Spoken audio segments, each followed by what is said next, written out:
India's electoral system. इसका आज हम सेकंड पार्ट पढ़ने जा रहे हैं।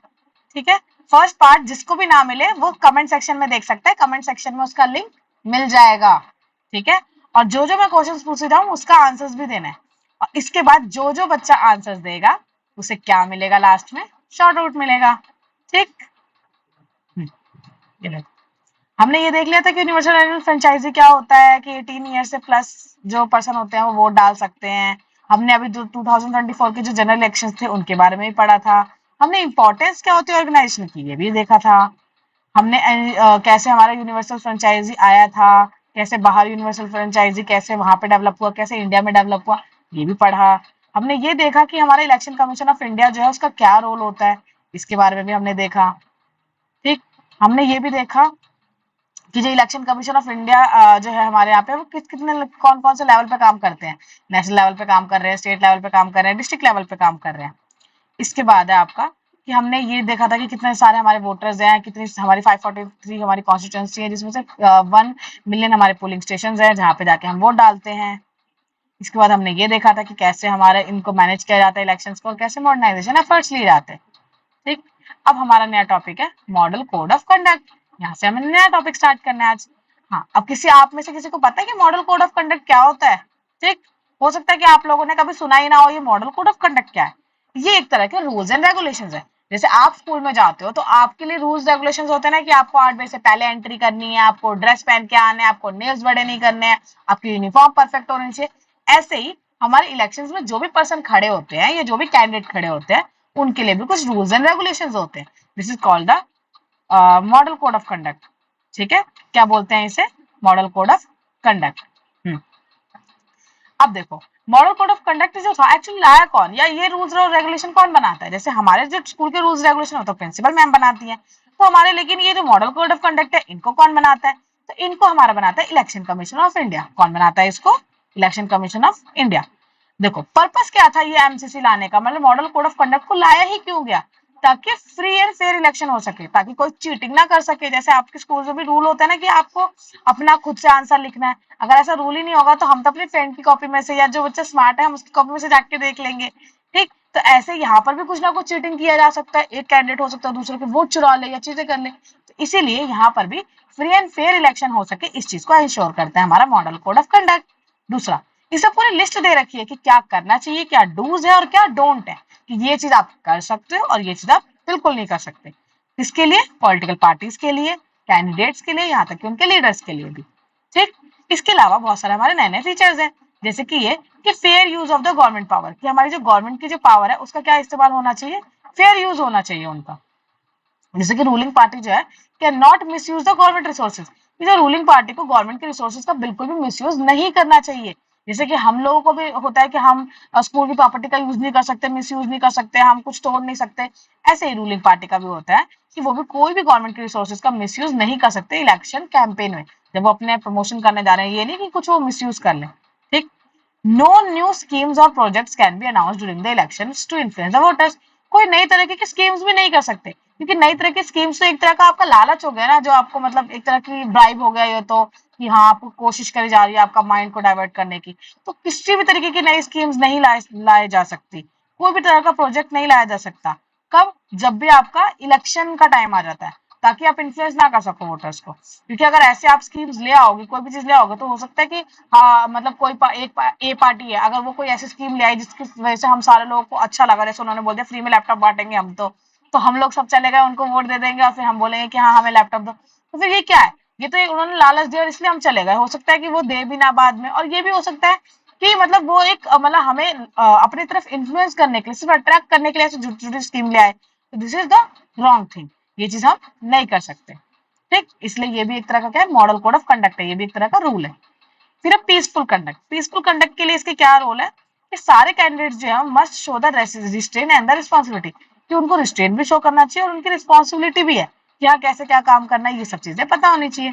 दूसरी बात ये, उनको कोई भी हेट स्पीच नहीं देनी, मतलब किसी के बारे में भी ऐसा नहीं है कि बुरा भला बोलना है, आपको किसी भी तरीके का बुरा भला नहीं बोलना, वायलेंस नहीं करना है, यहाँ तक कि जो ये होता है प्रोवोकेटिव एक्शंस भी नहीं लेने, मतलब ऐसा नहीं है कि आप कुछ बहुत ज्यादा किसी को उल्टा सीधा बोल दो, बहुत ज्यादा किसी को गुस्सा दिलाने का काम करो कि आपने कुछ ऐसा बोल दिया कि सामने वाले को गुस्सा आ गया, तो आपको ऐसे भी काम नहीं करने हैं बिल्कुल भी। तो no hate speeches, no violence, और कोई भी प्रोवोकेशन एक्शंस भी क्या होते हैं, अलाउड नहीं होते। ठीक। इसके बाद है नो ब्राइबरी और गिफ्ट्स। आप ऐसा भी लालच नहीं दे सकते कि हाँ अगर आपने हमें वोट दिया तो हम आपको 1000 रुपीज देंगे या हम आपको 500 रुपीज देंगे। आप किसी भी तरीके की मनी ऑफर नहीं कर सकते, किसी भी तरीके का गिफ्ट ऑफर नहीं कर सकते, किसी भी तरह का फेवर्स ऑफर नहीं कर सकते कि अगर तुमने हमें इलेक्शन में जिताया तो हम तुम्हारा ये काम करवा देंगे। नहीं, this is the wrong unethical चीज। तो ये भी किसमें लिखा है, आपके मॉडल कोड ऑफ कंडक्ट में लिखा है। ठीक। To voters in exchange of votes, कि आप हमें वोट दे दो और हम ये कर देंगे, ऐसा चीज बिल्कुल भी अलाउड नहीं है, स्ट्रिक्टली प्रोहिबिटेड और पनिशेबल है। यहाँ तक कि अगर आप करोगे तो उसके लिए आपको सजा भी मिल सकती है। इसके बाद है respect for the opponents. Opponents की क्या करना है, आपको रिस्पेक्ट करना है। मतलब आप एक फेयर इलेक्शन लड़ो। जैसे आपकी क्लास में भी कभी मॉनिटर का इलेक्शन होता है तो ऐसा थोड़ी होता है कि मतलब मॉनिटर के इलेक्शन में आप एक दूसरे को नीचा दिखाने लग जाओ या गलत गलत बोलो, नहीं, विच इज रॉन्ग। आप दोनों को अपने अपने पॉजिटिव पॉइंट शो करने चाहिए, ना कि दूसरों को वो करना, डिसरिस्पेक्ट करना। तो यहाँ पर भी यही है, अगर दो कैंडिडेट खड़े हुए हैं तो उन दोनों को एक दूसरे की बाउंड्रीज की रिस्पेक्ट करनी चाहिए, एक दूसरे की जो ये चीजें हैं उनकी रिस्पेक्ट करनी चाहिए हर चीज की। तो यहाँ पॉलिटिकल पार्टीज को must avoid the personal attacks. उनकी पर्सनल बातों पे, पर्सनल फैमिली पे, पर्सनल चीजों पे नहीं जाना चाहिए उनको, और ना ही किसी भी तरह का फॉल्स इन्फॉर्मेशन को फैलाना चाहिए कि हाँ आपको पता भी नहीं कि आपके सामने वाली ओपोनेंट पार्टी का ऐसा कुछ है भी या नहीं, लेकिन आप उनको जस्ट बदनाम करने के लिए कुछ फैला दे रहे हो अपनी ओपोनेंट पार्टी का, विच इज रॉन्ग, ये एथिकली रॉन्ग है। और यहाँ तक कि मॉडल कोड ऑफ कंडक्ट के हिसाब से भी क्या है, ये रॉन्ग है। तो ये सारी चीजों का हमें क्या करना चाहिए, ध्यान रखना चाहिए। इसके अलावा है पोलिंग डे रूल्स। अब जो पोलिंग डे, जो पोलिंग डे का क्या रूल होता है, पोलिंग डे कौन सा डे होता है, जिस दिन एक्चुअली में इलेक्शन हो रहे उस दिन के क्या क्या रूल्स है। पहला रूल क्या है कि कोई कैंपेन नहीं होगा पोलिंग बूथ के नियर बाय। मतलब ऐसा नहीं है कि यहाँ पे पोलिंग बूथ है आपका एक इलाके में और आपके उधर आपने बाहर कोई बैनर लगा रखे हैं कि सारे बीजेपी को वोट दो, बीजेपी को वोट दो। उस टाइप के किसी भी तरह के बैनर्स, किसी भी तरह के कैंपेन, किसी भी तरह की इन्फ्लुएंस बिल्कुल नहीं चलेगा। तो no campaigning near the polling booth. No attempt to influence voters on the day of voting, कि किसी भी तरीके से आप उनको आकर्षित करने की कोशिश नहीं कर सकते वोटिंग डे वाले दिन, या आपने उनको पैसे दे दिए जाके, या आपने उन्हें गिफ्ट का लालच दे दिया या गिफ्ट दे दिया, ये सब चीजें आप बिल्कुल नहीं कर सकते पोलिंग डे पे, तो ये भी प्रोहिबिटेड है। दूसरा कि role of the election commissioner, कि हमारा जो इलेक्शन कमिश्नर है उसका क्या रोल है। इलेक्शन कमीशन ऑफ इंडिया जो है वो एनफोर्स करता है हमारा एमसीसी। अभी मैंने बताया कि हमारा जैसे कि हमारे स्कूल के रूल्स एंड रेगुलेशन हमारी प्रिंसिपल मैडम बनाती है, ऐसे ही हमारा जो एमसीसी है उसे कौन बनाता है, वो हमारा इलेक्शन कमीशन ऑफ इंडिया बनाता है। ठीक। ये इंश्योर कर पाता है इक्वल अपॉर्चुनिटी, ये हमें क्या देता है, इक्वल अपॉर्चुनिटी देता है सारी पार्टीज को, और मेंटेन करता है law and order during the election. ठीक। तो ये हमें इक्वल अपॉर्चुनिटी देता है पार्टीज को, और मेंटेन करता है लॉ एंड ऑर्डर भी इलेक्शंस के टाइम पे। ठीक। अब देखो हमारे इंडिया में जो इलेक्शंस होते हैं उसमें क्या क्या चीजें होती है और कैसे क्या होता है। पहला पॉइंट, फेस्टिवल ऑफ डेमोक्रेसी। हमारे इलेक्शंस को फेस्टिवल ऑफ डेमोक्रेसी बोलते हैं, क्योंकि डेमोक्रेसी का मतलब क्या होता है, लोकतंत्र, और हमारे इलेक्शंस के थ्रू पता चलता है कि हमारा जो डेमोक्रेसी जो है वो मेंटेन है या नहीं है, इसलिए हम इसको एक फेस्टिवल के तौर पर मनाते हैं। इलेक्शंस जो है हमारे यहाँ पे वो फेस्टिवल होती है डेमोक्रेसी की। As citizens freely choose their representative, क्योंकि जो सिटीजन्स होते हैं वो फ्रीली, उनके पास बहुत सारी चॉइस होती है, उनमें से वो किसी को भी चूज कर सकते हैं, उनके ऊपर कोई भी प्रेशर नहीं बनाया जा सकता, इसलिए हम इसको क्या बोलते हैं, फेस्टिवल बोलते हैं। दूसरा, लेवल्स ऑफ इलेक्शन, कि लेवल ऑफ इलेक्शन हमारे यहाँ पे किस किस लेवल पे होते हैं। तो पहला लोकसभा के लेवल, लोकसभा का जो होता है वो नेशनल लेवल होता है, उधर भी हमारे इलेक्शन होते हैं जिससे हम सारे लोग वोट डालते हैं।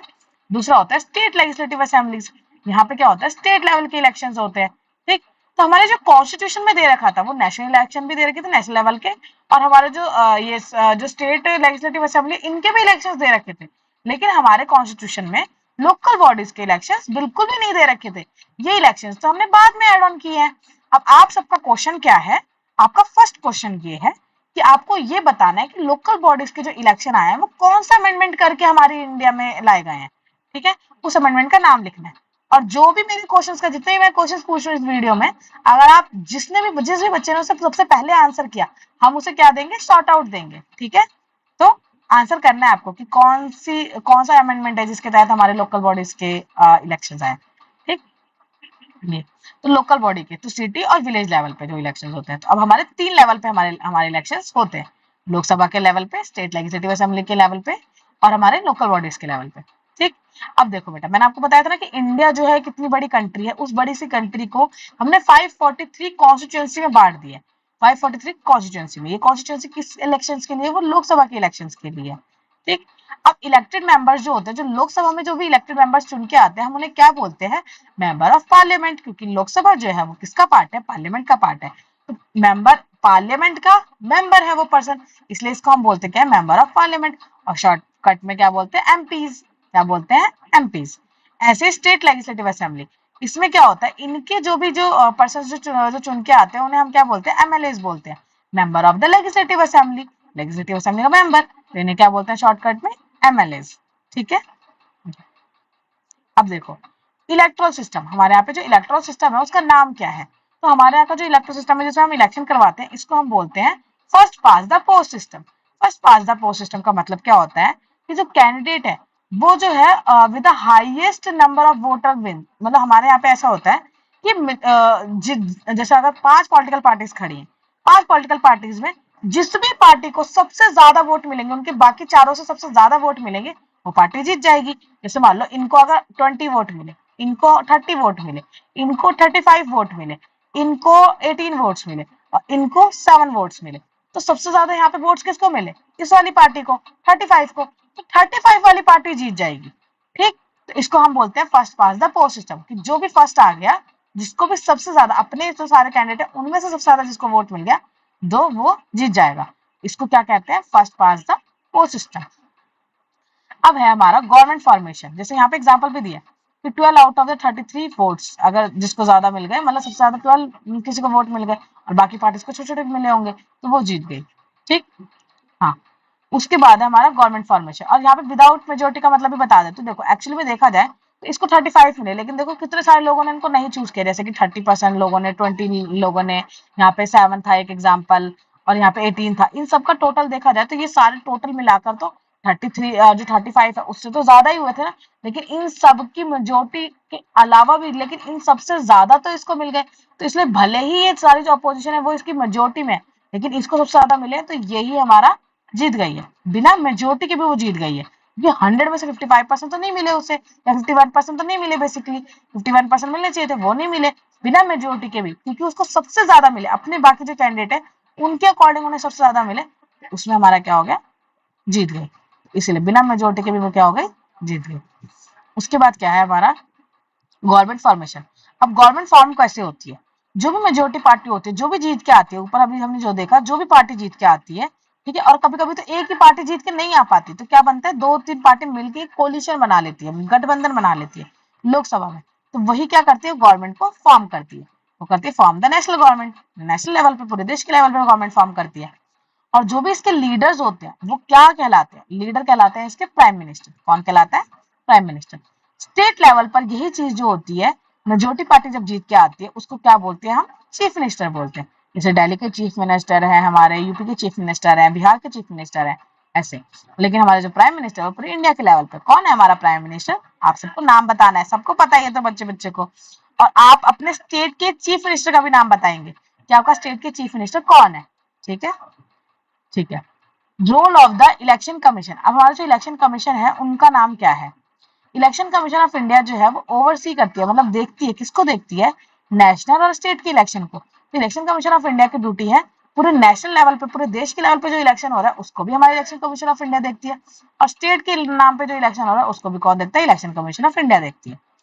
जो स्टेट इलेक्शन कमीशन है जो है वो हैंडल करती है हमारे election to the local bodies. अभी मैंने बताया कि लोकल बॉडीज का जो आपका क्वेश्चन मार्क वाला अमेंडमेंट, बताऊंगी नहीं कौन सा है, वो आपको बताना है, तो कमेंट सेक्शन में आपको बताना था कि कौन से अमेंडमेंट के तहत लोकल बॉडीज को चुना गया। तो उसके लिए अब जो उनको चुना भी जाता है, तो उनको चुनने के लिए हमने अलग से एक बॉडी बनाई। वो बॉडी का नाम जो था वो स्टेट इलेक्शन कमीशन। स्टेट के लेवल पे हमारा इलेक्शन कमीशन है। ठीक। और एक हमारे देश के लेवल पे, जो देश का लेवल वाला इलेक्शन कमीशन है वो नेशनल पे भी हमारा इलेक्शन करवा रहे हैं और वो स्टेट के भी लेवल पे करवा रहे हैं। लेकिन जो स्टेट इलेक्शन कमीशन बना है, ये हमारे लोकल बॉडीज का इलेक्शन हमारा कौन कराता है? तो वो कराता है स्टेट इलेक्शन कमीशन। ठीक। ये दोनों ही बॉडी, चाहे वो हमारी इलेक्शन कमीशन ऑफ इंडिया हो चाहे स्टेट इलेक्शन कमीशन हो, दोनों ही क्या इंश्योर करती है? इलेक्शन जो हो वो हमारे फ्री हो, फेयर हो और कॉन्स्टिट्यूशनल हो, बिल्कुल सही तरीके से हो, कोई भी इलीगल तरीके से ना हो। इसके अलावा यूनिवर्सल एडल्ट फ्रेंचाइज, इसका मतलब तो हम पढ़ के आ चुके हैं, चैप्टर का नाम भी वही है कि जो भी सिटीजन 18 ईयर्स का या उससे अबव हो जाता है उसके पास क्या मिल जाता है, उसे राइट टू वोट मिल जाता है। और ये इंश्योर करते हैं कि इक्वालिटी आए, पार्टिसिपेशन आए हमारी डेमोक्रेसी में, ठीक है। वो इंश्योर करते हैं कि सब में इक्वालिटी रहे, सारे लोग बराबर रहे, सारे लोग पार्टिसिपेट करें डेमोक्रेसी में। ये हमारा यूनिवर्सल एडल्ट फ्रेंचाइजी का एम है। अब देखो, अभी हमने पढ़ा लेवल ऑफ इलेक्शन हमारे नेशनल लेवल पे थे, स्टेट लेवल पे थे, लोकल लेवल पे थे। नेशनल लेवल के लेवल को लोकसभा बोलते हैं, स्टेट लेवल पे स्टेट लेजिस्लेटिव असेंबली जो बॉडी इलेक्ट होती है, लोकल लेवल पे या तो पंचायत या म्यूनिसिपैलिटी जिसका आपको अमेंडमेंट बताना है। नेशनल लेवल के जो अंदर जो भी मेंबर होते हैं उनको क्या बोलते हैं, मेंबर ऑफ पार्लियामेंट। जो स्टेट लेवल के अंदर जो चूज करके आते हैं हमारे जो कैंडिडेट होते हैं उनको हम बोलते हैं मेंबर ऑफ लेजिस्लेटिव असेंबली जिसको एमएलए बोलते हैं। और जो लोकल लेवल पर चुन के आते हैं उनको हम बोलते हैं लोकल काउंसिलर या मेंबर्स, ठीक है। अब स्टेज 2 कि हमारी जो कॉन्स्टिट्यूएंसी है और उसकी वोटिंग जो है वो कैसे क्या हो रही है। तो इंडिया के पास वही 543 कॉन्स्टिट्यूएंसी है, सिटीजन जो है उसे वोट करते हैं अपनी कॉन्स्टिट्यूएंसी में। वोटिंग एज जो है हमारी 18 ईयर्स और अबव है जिसको हम यूनिवर्सल एडल्ट फ्रेंचाइजी पढ़ते हैं, सब कुछ हमारा पढ़ा हुआ आ रहा है। और इलेक्ट्रोल सिस्टम को हम फर्स्ट पास द पोस्ट बोलते हैं जिसमें हमारा जो कैंडिडेट सबसे ज्यादा वोट लेके आ जाता है वो जीत जाता है, भले ही वो मेजोरिटी में ना हो।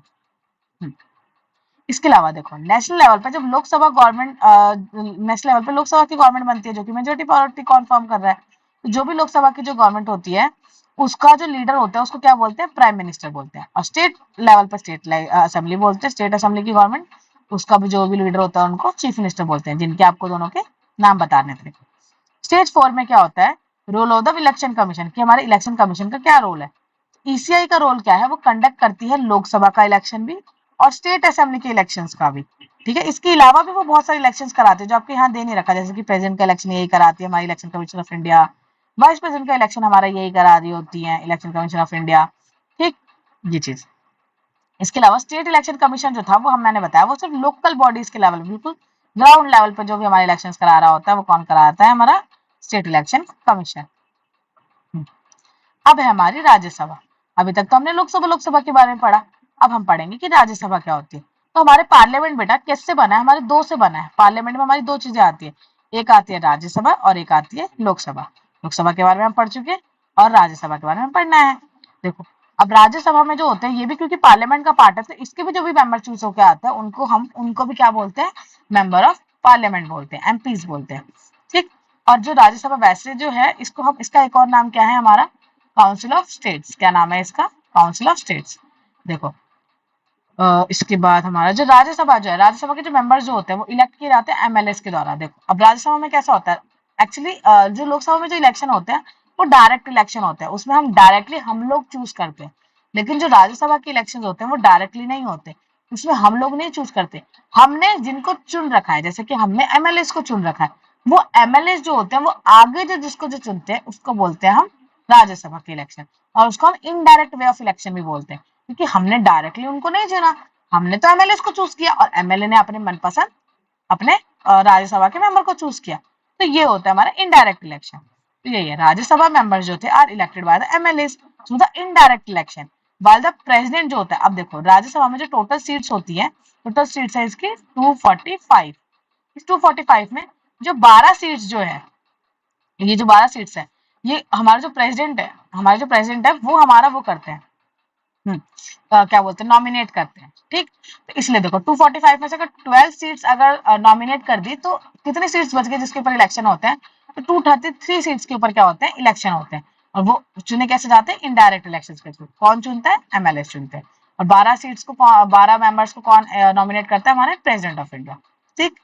अब देखो राज्यसभा जो है बेटा वो परमानेंट बॉडी है, जैसे कि हमारी लोकसभा है वो हर 5 साल में खत्म हो जाती है, फिर से नई लोकसभा बनती है। लेकिन हमारी जो राज्यसभा है वो एक परमानेंट बॉडी है, इतनी परमानेंट बॉडी है कि इसके कभी भी पूरी तरीके से खत्म नहीं होती, हर 2 साल में 1/3 मेंबर चले जाते हैं। जैसे कि अब एग्जांपल दो 233 मेंबर्स है, इनमें से मान लो जो भी 1/3 है, इसका 1/3 कैलकुलेट करना पड़ेगा, आप कैलकुलेट करके देख सकते हो।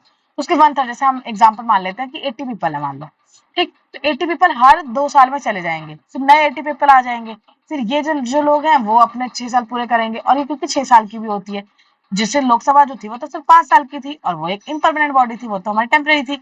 ये परमानेंट बॉडी होती है क्योंकि 1/3 जो इसके मेंबर्स होते हैं वो रिटायर होते हैं हर 2 साल में, जिसकी वजह से उसकी कंटिन्यूटी बनी रहे। क्योंकि अगर लोकसभा और राज्यसभा दोनों ही चले जाएंगे तो कभी इमरजेंसी पड़ गई तो काम कैसे होगा। इसीलिए हमारी जो लोकसभा है वो हमारी एक टेम्परेरी जो है हम बॉडी बोल सकते हैं या नॉन परमानेंट बॉडी बोल सकते हैं, और जो हमारी राज्यसभा है वो एक परमानेंट बॉडी है। ठीक, तो ये चीज है। अब देखो एमएलए जो होते हैं वो वोट करते हैं, इसमें जो उसमें हमारा वोटिंग सिस्टम का नाम क्या था लोकसभा में, उसमें वोटिंग सिस्टम का नाम था क्या बोलते हैं first pass the post system. इसमें वोटिंग सिस्टम का नाम क्या है, सिंगल ट्रांसफरेबल वोट सिस्टम। क्या नाम है इसमें, सिंगल ट्रांसफरेबल वोटिंग सिस्टम। ठीक, इसमें अलग तरीके से वोट होते हैं बेटा। वहां पे लोकसभा में कैसे वोट होते थे, जो भी कैंडिडेट हमें पसंद है हम उसके नाम पे जाके वोट डाल देते हैं। ठीक है, हम स्टैंप दबा देते हैं, हम जाके वहां पे जो भी ईवीएम मशीन होती है उसमें जाके ऐसे बटन दबा देते हो। लेकिन इसमें क्या ऐसा होता है बेटा, इसमें जो भी कैंडिडेट खड़े होते हैं, जैसे मान लो अगर 4 कैंडिडेट खड़े, तो हम चारों को प्रेफरेंस देते हैं कि फर्स्ट नंबर पे हम इसको चूज करेंगे, सेकंड पे इसको, थर्ड को इसको, फोर्थ को इसको। ऐसे ही सारे लोग ऐसे कैंडिडेट्स को नंबरिंग देके आते हैं। इसको हम बोलते भी क्या है, सिंगल ट्रांसफरेबल वोट सिस्टम बोलते हैं। हमारा एक वोट सिंगली ट्रांसफर हुआ बहुत सारे लोगों को, ऐसा। ठीक, अब देखो सीट एलोकेशन जो है is based on the population. अभी जो यहाँ पे हमने जो ये 233 हमने देखा कि इस पे इलेक्शन होते थे, इन 233 सीट्स पे हर स्टेट्स में अलग अलग सीट्स है, मतलब अलग अलग नंबर की सीट्स है। जैसे कि हमारे उत्तर प्रदेश में अलग नंबर की सीट्स है, बिहार में अलग नंबर की सीट्स है, मतलब कहीं पे 200 मतलब जैसे मैं एग्जांपल दे दूं, 200 तो नहीं, कहीं पे 33 सीट्स है, कहीं पे 31 सीट्स है, कहीं पे 40 सीट्स है, कहीं पे 9 सीट्स है। ये जो सीट्स एलोकेशन हो रखी है वो किसके बेसिस पे हो रखी है, उनकी पॉपुलेशन के बेसिस पे। तो ये इन्होंने लिखा है कि सीट एलोकेशन जो इसमें होता है is based on the state की पॉपुलेशन। जैसे उत्तर प्रदेश में सबसे पूरे देश की सबसे ज्यादा पॉपुलेशन हमारी कहाँ पे है, उत्तर प्रदेश में। तो उत्तर प्रदेश में राज्यसभा की जो सीट्स होगी वो भी सबसे ज्यादा मैक्सिमम होगी। ठीक, उसके बाद most population states like the Uttar Pradesh have the more seats, क्योंकि उससे पॉपुलेशन ज्यादा है। ठीक, ऐसे। हाँ, अब हमारा है कि इलेक्शन ऑफ प्रेसिडेंट कैसे होता है।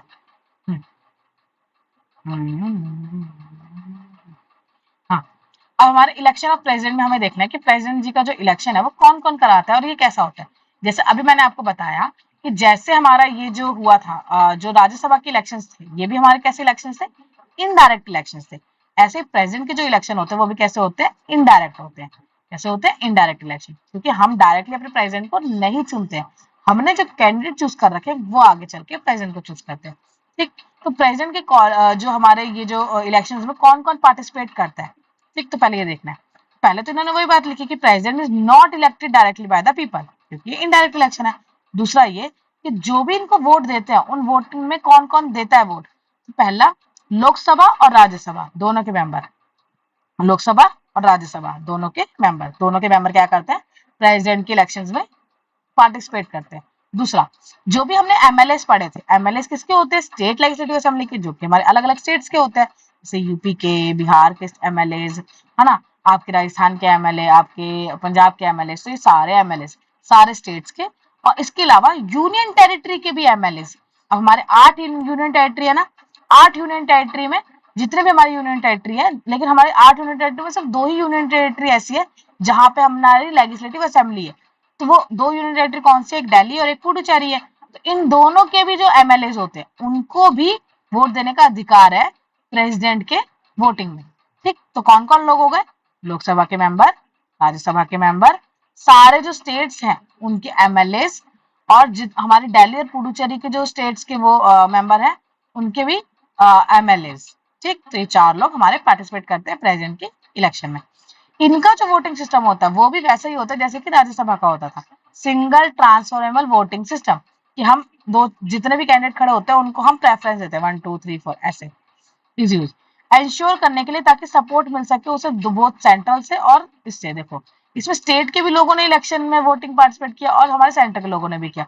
इससे ये इंश्योर हो पाया कि दोनों जगह से प्रेसिडेंट को सपोर्ट मिला है, सेंटर से भी सपोर्ट मिला है और स्टेट गवर्नमेंट से भी सपोर्ट मिला है। ठीक, अब देखो इनके वोटिंग में कौन कौन नहीं होता है, जिसके नाम पे आपको कंफ्यूज कर सकते हैं या आपको एमसीक्यू में फंसा सकते हैं। तो वो कौन कौन होते हैं, जो भी अभी हमने पढ़ा कि राज्यसभा में टोटल 245 सीट्स होती है, जिसमें से 233 सीट्स जो थी वो तो डायरेक्टली इलेक्टेड थी, ये वाली। तो ये तो डायरेक्टली इलेक्टेड थी, तो इसमें तो मतलब इलेक्टेड हुई थी डायरेक्टली, इलेक्टेड मतलब इसका मतलब ये इनडायरेक्टली इलेक्टेड थी, मतलब ये तो इलेक्शन के थ्रू आए थे, और जो 12 थे वो नॉमिनेटेड आए थे। तो ये जो लोग हैं हमारे 233 जो लोग हैं वो तो पार्टिसिपेट करते हैं हमारे प्रेसिडेंट के इलेक्शन में, लेकिन जो ये 12 लोग हैं जिनको प्रेसिडेंट खुद नॉमिनेट कर रहे थे उनको हक नहीं होता कि वो पार्टिसिपेट करें। ठीक, उनको हक नहीं होता कि वो प्रेसिडेंट की इलेक्शन पार्टिसिपेट करे, क्योंकि ये तो वही बात हो गई ना, पहले प्रेसिडेंट ने इन लोगों को चुना, फिर जब प्रेसिडेंट की इलेक्शन हुई तो इन लोगों ने प्रेसिडेंट की इलेक्शन में वोट डाल दिया, ये तो कोई बात ही नहीं हुई, इसीलिए इन लोगों को वोट देने का हक नहीं होता। तो यही लिखा है कि nominated members of the Rajya Sabha and the state assemblies या राज्यसभा के जो भी नॉमिनेटेड मेंबर्स होते हैं उनको पार्टिसिपेट करने का मौका नहीं मिलता है। ठीक, दूसरी बात, अगर बहुत कुछ स्टेट्स जो होते हैं उनमें लेजिस्लेटिव काउंसिल भी होती है, तो लेजिस्लेटिव काउंसिल जो होती है उनमें भी चाहे वो इलेक्टेड मेंबर हो चाहे उसमें नॉमिनेटेड मेंबर हो, उनको भी पार्टिसिपेट करने का मौका नहीं मिलता है, क्योंकि सिर्फ स्टेट की लेजिस्लेटिव असेंबली पार्टिसिपेट कर सकती है, स्टेट की लेजिस्लेटिव काउंसिल पार्टिसिपेट नहीं कर सकती है। ठीक, और दिल्ली और पुडुचेरी में भी अगर कोई नॉमिनेट मेंबर है तो उस वो भी पार्टिसिपेट नहीं कर सकता हमारे प्रेसिडेंट के वोटिंग सिस्टम में, जैसे कि हमारे दिल्ली और पुडुचेरी। ठीक, अब रीजन क्या है इसका एक्सक्लूजन का, तो इसका एक्सक्लूजन का ये रीजन है, only directly elected representative vote to ensure the democratic legitimacy, कि अगर डायरेक्टली इलेक्टेड जो लोग होंगे अगर वही वोट करेंगे, मतलब वही है, ये एक्सक्लूजन क्यों दे रखा है, क्योंकि मतलब इन्हीं लोगों को हमने डायरेक्टली रिप्रेजेंट किया था, मतलब हमारे एमएलए जो थे इनको हमने चुना, एमपीज को भी हमने चुना, तो हमने जिनको चुना उन्होंने आगे जाके चुना, तो ये इस चीज को इंश्योर कर पाता है। तो only directly elected representative vote to ensure the democratic legitimacy, ताकि एक लीगल तौर पर जो डेमोक्रेसी है वो बनी रहे। ठीक, अब है election of the vice president, कि वाइस प्रेसिडेंट की इलेक्शन में कौन कौन पार्टिसिपेट करता है। इलेक्टोरल कॉलेज इंक्लूड्स, इसमें कौन से इलेक्टोरल कॉलेज इंक्लूड होते हैं, जैसे कि हमारा elected and the nominated members of MPs of the both Lok Sabha and Rajya Sabha, इसमें कोई से भी एमएलए पार्टिसिपेट नहीं करते हमारे किसमें, वाइस प्रेसिडेंट में। वाइस प्रेसिडेंट में सिर्फ हमें पार्लियामेंट के मेंबर, चाहे वो लोकसभा के सारे मेंबर और राज्यसभा के सारे मेंबर, चाहे इलेक्टेड हो चाहे नॉमिनेटेड हो, दोनों ही लोग जो पार्टिसिपेट करते हैं वो किसके इलेक्शन में पार्टिसिपेट करते हैं, वाइस प्रेसिडेंट के इलेक्शन में। ठीक, इनके वोटिंग सिस्टम का नाम भी क्या है, सिंगल ट्रांसफरेबल वोटिंग सिस्टम। ठीक, यहाँ पे वाइस प्रेसिडेंट जो होते हैं वो कैसे रोल प्ले करते हैं, वो चेयरपर्सन बन जाते हैं हमारी राज्यसभा के क्या बन जाते हैं, चेयरपर्सन। और ये वाइस प्रेसिडेंट का नाम इनको क्यों दे रखा है, नॉर्मली तो ये चेयरपर्सन की तरह काम करते हैं, लेकिन इनको वाइस प्रेसिडेंट इसलिए बोल रखा है कि अगर कभी भी हमारे प्रेसिडेंट जो है अगर वो कभी भी एब्सेंट होते हैं या कोई भी प्रॉब्लम आ जाती है किसी भी सिचुएशन में, अगर हमारे प्रेसिडेंट अपनी जगह पे नहीं है या अपनी पोस्ट पे नहीं है, तो उनकी जगह पे कौन रोल प्ले करेगा, तो वो करेंगे हमारे वाइस प्रेसिडेंट। ये हमारे जो चेयरपर्सन है हमारे राज्यसभा के, ये हमारे वाइस प्रेसिडेंट के तौर पर काम करेंगे। अभी तो ये वाइस प्रेसिडेंट थे, उस टाइम पे ये प्रेसिडेंट की तरह वहां पे काम करने लग जाते हैं, इसलिए हम इनको क्या बोलते हैं, वाइस प्रेसिडेंट बोलते हैं। जैसे कि आपको एग्जांपल देती हूँ, क्लास में मैम कभी भी एक मॉनिटर नहीं बनाती, हमेशा दो मॉनिटर बनाती है। उसका रीजन यही होता है कि अगर एक मॉनिटर क्लास में ना आए तो दूसरा मॉनिटर अगर क्लास में आ रहा है तो वो उस मॉनिटर के काम कर सके। तो यहाँ पर भी यही है कि अगर एक हमारा जो पर्सन नहीं है, मतलब अगर प्रेसिडेंट जो है अगर वो नहीं है किसी भी रीजन की वजह से, अगर वो सिक हो गए, बीमार हैं, बाहर चले गए, विजिट करने गए हैं, छुट्टी ले रखी है, वट एवर द रीजन, अगर वो कभी भी अपने सीट्स पे नहीं है तो उनकी जगह पे कौन परफॉर्म करेगा, हमारे वाइस प्रेसिडेंट परफॉर्म करेंगे। तो यही है, act as a president if the president is unable to perform duty, अगर प्रेसिडेंट अनेबल है अपनी ड्यूटी परफॉर्म करने के लिए, उनकी प्लेस से हमारे वाइस प्रेसिडेंट परफॉर्म करेंगे प्रेसिडेंट बन के। ठीक, अब चैलेंजेस क्या है हमारे इंडिया का इलेक्टोरल सिस्टम में, क्या क्या चैलेंजेस है हमारे, money power influence the election. हाँ, अब देखो हमने अभी कितने सारे मॉडल कोड ऑफ कंडक्ट पढ़े ना, कि हमें क्या क्या चीजें नहीं करनी चाहिए, क्या क्या चीजें करनी चाहिए, है ना, क्या रूल्स रेगुलेशन होते हैं। इतने सारे रूल्स रेगुलेशन होने के बावजूद भी कुछ कुछ हमारे रूल्स रेगुलेशन माने ही नहीं जाते हैं, तो वही हमारे चैलेंजेस है। जैसे कि money power influencing the election, कि जिन लोगों के पास मनी है वो लोग अपने मनी यूज करके अपना जो ये होता है वोट्स को खरीद लेते हैं, तो मनी पावर से वो इन्फ्लुएंस कर देते हैं इलेक्शंस को, खरीद के अपने पास कर लेते हैं उनको। Criminal records among the candidate, जो भी हमारे कैंडिडेट खड़े होते हैं ना इलेक्शन में, आपको पता है कि कभी कभी वो उन लोगों के खिलाफ भी केस चल रहा होता है, जैसे कि मर्डर का केस चल रहा होता है, कभी कभी चोरी का केस चल रहा होता है, या आपके रेप का केस चल रहा होता है, और वो लोग वोट में मतलब इलेक्शन में खड़े हो जाते हैं, क्योंकि ऐसा कोई रूल ही नहीं है कि अगर किसी के खिलाफ केस चल रहा है तो वो खड़ा नहीं हो सकता। हाँ ये है, अगर किसी को 2 साल तक की सजा मिल चुकी है तो उसके ऊपर कुछ रिस्ट्रिक्शंस होती हैं कि हाँ मतलब वो इतने टाइम तक के लिए नहीं हो सकता इलेक्शन में खड़ा, या वैसा कुछ रूल्स है। लेकिन अगर किसी के साथ सिर्फ केस ही चल रहा है, अभी वो केस प्रूफ नहीं हुआ, तो उसके लिए कोई भी वो नहीं है, हमारी कोई छुट्टी नहीं दे रखी, कोई वो ही नहीं कर रखा, प्रोविजन ही नहीं बना रखा। इसीलिए अगर क्रिमिनल रिकॉर्ड्स वाले बहुत सारे कैंडिडेट जो होते हैं वो इलेक्शन में खड़े हो जाते हैं, और यहाँ तक कि वो जीत भी जाते हैं। ठीक, तो ये भी हमारा चैलेंजेस है कि हमें ऐसे क्रिमिनल्स को, जब हम क्रिमिनल्स को वोट देंगे तो क्या ही करेंगे हमारे लिए डेमोक्रेसी, वो चीज भी हो जाती है। तीसरा, voter apathy.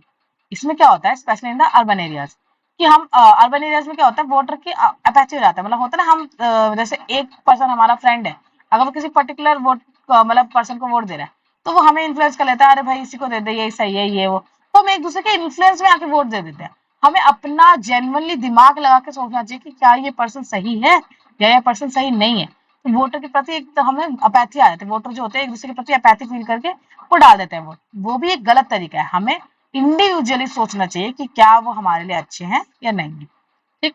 The road ahead, इसमें क्या है, एम्पावर करता है ये वोटर्स को with the information and awareness. Voters के पास हमारी क्या होती है, पावर आती है। एम्पावर करते हैं वोटर्स को with the information and awareness. Voters को पावर होनी चाहिए कि उनके पास इंफॉर्मेशन हो कि कौन सा कैंडिडेट जो है उसके पास क्रिमिनल रिकॉर्ड है, कौन सा उसने कौन सा गलत काम कर रखा है या क्या चीज है, उनको इन्फॉर्मेशन एंड अवेयरनेस होनी चाहिए। दूसरा, मीडिया का, एजुकेशन का और कैंपेन्स का यूज करना चाहिए to promote the responsible voting. मतलब किसी का सिर्फ पर्सनल कैंपेन करने के लिए इनका यूज नहीं होना चाहिए। जैसे हमारी टीवी में हमें प्रॉपर बताना चाहिए कि हाँ हमें ऐसे वोट देना चाहिए, हमें प्रॉपर तरीके से बताना चाहिए, ना कि सिर्फ सिर्फ एक ही किसी पार्टी की तारीफ करनी चाहिए, ऐसा नहीं होना चाहिए। तो ये कि मीडिया का, एजुकेशन का और कैंपेन्स का यूज करके हमें प्रमोट करना चाहिए अपनी रिस्पॉन्सिबल वोटिंग को। ठीक।